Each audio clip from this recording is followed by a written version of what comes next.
بسم اللہ الرحمن الرحیم۔ صدقہ بن مرداس نے اپنے والد سے روایت کیا ہے کہ انطاکیہ کے مضافات میں نے ایک اونچی جگہ پر 3 قبریں دیکھیں۔ ان میں سے ہر ایک قبر پر ایک شعر لکھا ہوا تھا۔ پہلی قبر پر لکھا ہوا تھا، زندگی سے وہ شخص کیا لذت حاصل کر سکتا ہے جو یہ جانتا ہو کہ اللہ تعالیٰ اس سے ضرور باز پرس کرے گا اور اس سے بندوں کے ساتھ کی جانے والی ناانصافیوں کا بدلہ لے گا اور جو بلائیاں اس نے کی ہیں ان کی جزا دے گا۔ دوسری قبر پر لکھا تھا، کیا لذت پائے گا وہ آدمی جو یقین رکھتا ہو کہ اس پر موت اچانک آ جائے گی، اس کی ساری برائی اور ملک چھین لے گی اور اس گھر میں ملائے گی جس کا وہ مستحق ہوگا۔ تیسری قبر پر لکھا تھا، کیسے مزے لوٹے گا وہ آدمی جس کا رخ ایسی منزل کی طرف ہے جس پر اترنا جوانوں کو بوڑھا کر دیتا ہے، جو چہرے کے نقوش کو بہت جلد مٹا دیتا ہے اور جس کے جوڑ سیدھے ہو جائیں گے۔ یہ تینوں قبریں ایک صف میں کوس کی شکل میں بنی ہوئی تھی۔ راوی کہتا ہے کہ میں ایک بزرگ کے پاس جا کر بیٹھ گیا اور اس سے کہا، میں نے تمہاری بستی میں ایک عجیب بات دیکھی ہے۔ اس نے کہا، کیا دیکھا؟ میں نے واقعہ بیان کیا۔ اس بزرگ نے کہا، ان کا قصہ اس سے بھی زیادہ تعجب خیز ہے جو تم نے ان کی قبروں پر لکھا دیکھا ہے۔ میں نے کہا، آپ ان کا قصہ سنائیے۔ اس نے کہا، یہ 3 بھائی تھے،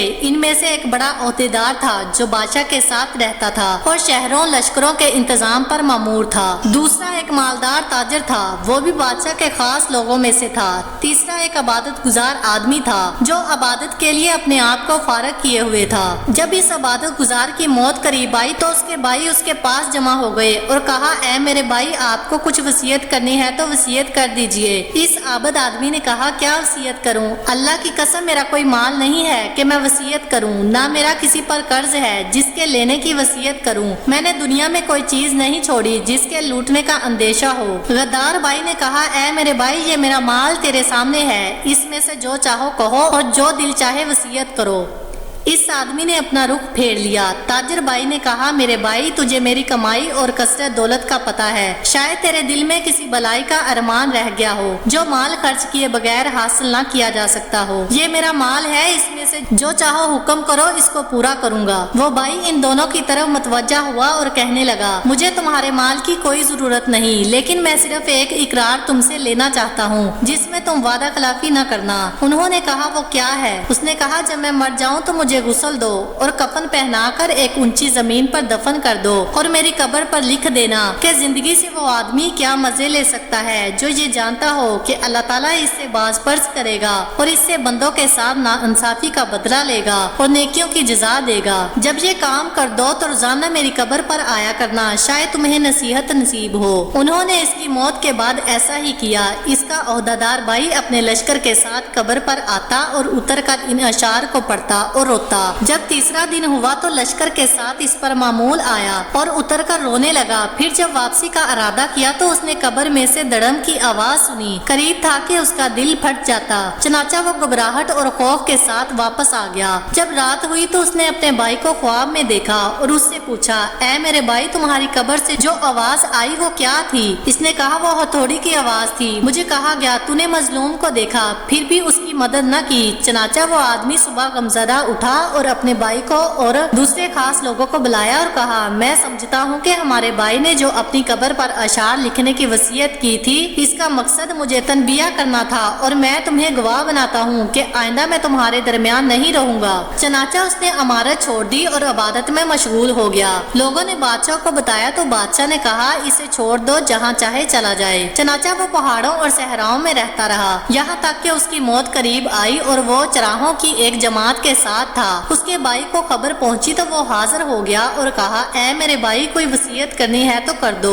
اس نے کہا، میں کیا وصیت کروں؟ میرے پاس کوئی مال نہیں جس میں وصیت کروں، لیکن ایک وعدہ ہے، وہ یہ ہے کہ میں جب مر جاؤں تو میری قبر تیار کر کے مجھے میرے بھائی کے پہلو میں دفنا دینا اور میرے قبر پر لکھ دینا، کیسے لذت پائے گا وہ آدمی جس کو یقین ہو کہ بہت جلد اس پر موت اچانک آ جائے گی اور اس سے عظیم ملک اور تمام بڑائی چھین کر اس قبر میں اس کو ٹھہرائے گی جس کا وہ مستحق ہوگا۔ اے میرے بھائی، پھر تم 3 دن تک میرے پاس آنا اور میرے لیے دعا کرنا، شاید اللہ تعالیٰ مجھ پر رحم فرما دے۔ چنانچہ وہ مر گیا اور اس کے بھائی نے اس کی وصیت پر عمل کیا۔ جب وہ تیسرے دن اس کی قبر پر آیا، دعا کی اور رویا۔ پھر جب واپس جانے لگا تو اس نے ایک شدید آواز سنی جس سے اس کے ہوش زائل ہونے کے قریب ہو گئے اور وہ بے چین ہو کر وہاں سے لوٹ آیا۔ رات کو اس نے اپنے بھائی کو خواب میں دیکھا۔ اس نے کہا، میں نے خواب میں اپنے بھائی کو دیکھا تو اس کی طرف لپکا اور اس سے سے پوچھا کیا تم ہماری ملاقات کے لیے آئے ہو؟ اس نے کہا ملاقات تو بہت دور ہے۔ میں نے کہا میرے بھائی تیرا کیا حال ہے؟ اس نے کہا خجالت سے ہوں، توبہ کتنی خوبیوں اور بلائیوں کی جامعہ ہے۔ میں نے کہا دوسرے بھائی کا کیا حال ہے؟ اس نے کہا وہ تو نیک پیشواؤں کے ساتھ ہے۔ میں نے کہا ہمارا حال کیا ہوگا؟ اس نے کہا جس دنیا اور آخرت میں اپنے اعمال کے لیے جو کچھ کیا ہے وہ دیکھ لے گا، بس تم اپنی مالداری کو فقیری سے پہلے غنیمت سمجھو۔ راوی کا بیان ہے کہ اس نے دنیا سے کنارہ کشی اختیار کر لی، اپنے مال کو تقسیم کیا، جائیداد بانٹ دی اور اللہ تعالیٰ کی عبادت میں لگ گیا۔ اس کا ایک بیٹا بڑا ہو کر ایک خوبصورت اور باوقار نوجوان بنا اور تجارت شروع کی،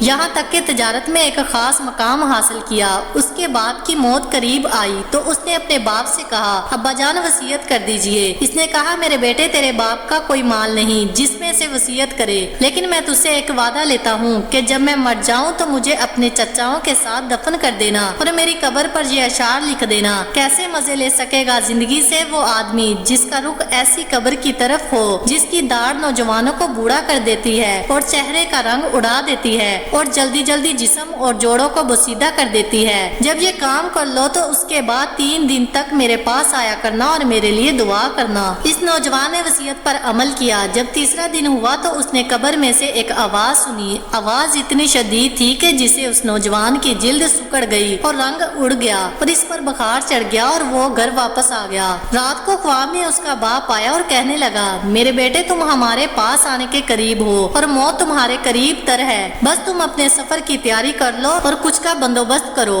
اپنا سامان اس گھر سے باندھ لو جس سے تمہیں نکلنا ہے، اس گھر کی طرف جس میں تمہیں جانا ہے، اور دھوکے میں نہ رہو کہ لمبی لمبی امیدیں لگا لو جیسے کہ تم سے پہلے لوگ دھوکے میں رہے اور اپنی آخرت کے ماننے میں کوتاہی کی۔ نتیجہ یہ ہوا کہ موت کے وقت ان کو شدید ندامت لاحق ہوئی اور عمر کی بربادی پر افسوس کرتے رہے، لیکن نہ ان کو افسوس نے فائدہ پہنچایا اور نہ ہی کوتاہیوں پر شرمندگی نے ان کو اس شر سے نجات دلائی جس کا وہ قیامت کے دن سامنا کریں گے اپنے بادشاہ کی طرف سے۔ اے میرے بیٹے جلدی کرو بس جلدی کرو۔ عبداللہ بن صدقہ کہتے ہیں کہ جس بزرگ نے یہ واقعہ سنایا اس نے بتایا کہ جس رات اس نوجوان نے یہ خواب دیکھا صبح وہ میرے پاس آیا اور اس نے ہمیں وہ خواب سنایا اور کہا مجھے یقین ہے کہ بات ویسی ہی ہے جیسے میرے باپ نے کہی، اور میں سمجھتا ہوں کہ ان تینوں کی موت میرے سر پر منڈلا رہی ہے۔ رشتہ داروں اور لین دین والوں سے معاملہ صاف کیا، سلام کہا اور لوگوں سے الوداع کہا۔ لوگوں نے اسے الوداع کہا جیسے کسی کو کسی چیز سے ڈرایا گیا ہو اور اسے اس کی توقع بھی ہو۔ وہ کہتا تھا کہ میرے باپ نے کہا جلدی کرنا۔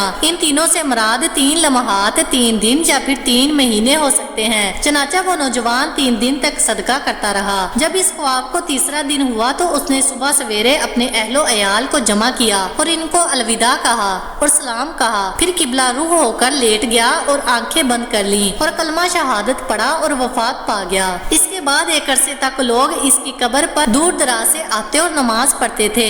میرے محترم وزیر دوستو، بے شک جو انسان سچے دل کے ساتھ اللہ کی طرف رجوع کرتا ہے تو اللہ تعالیٰ اس کی دعا قبول فرماتا ہے۔ اس لیے ہمیں چاہیے کہ ہر حال میں اللہ تعالیٰ کی طرف رجوع کریں اور اس سے مانگتے رہیں۔ زندگی کا کوئی بھروسہ نہیں، دنیا کا مال دنیا میں ہی رہ جانا ہے، ہمارے ساتھ جو قبر میں جائے گا وہ ہمارے اعمال ہوں گے۔ لہٰذا اللہ نے ہمیں موقع دیا ہے، ہمیں وقت دیا ہے کہ دنیا میں اچھے اعمال کرو، اچھے کام کرو تاکہ قبر میں وہ تمہارے کام آئیں۔ میرے عزیز دوستو، خوش قسمت انسان وہ ہے جس کو مرنے سے پہلے بات سمجھ آ گئی اور اس نے مرنے سے پہلے اپنے آپ کو اس جہان کے لیے تیار کر لیا۔ اللہ تعالیٰ ہم سب کو اس واقعے سے سبق حاصل کرنے کی توفیق عطا فرمائے، آمین۔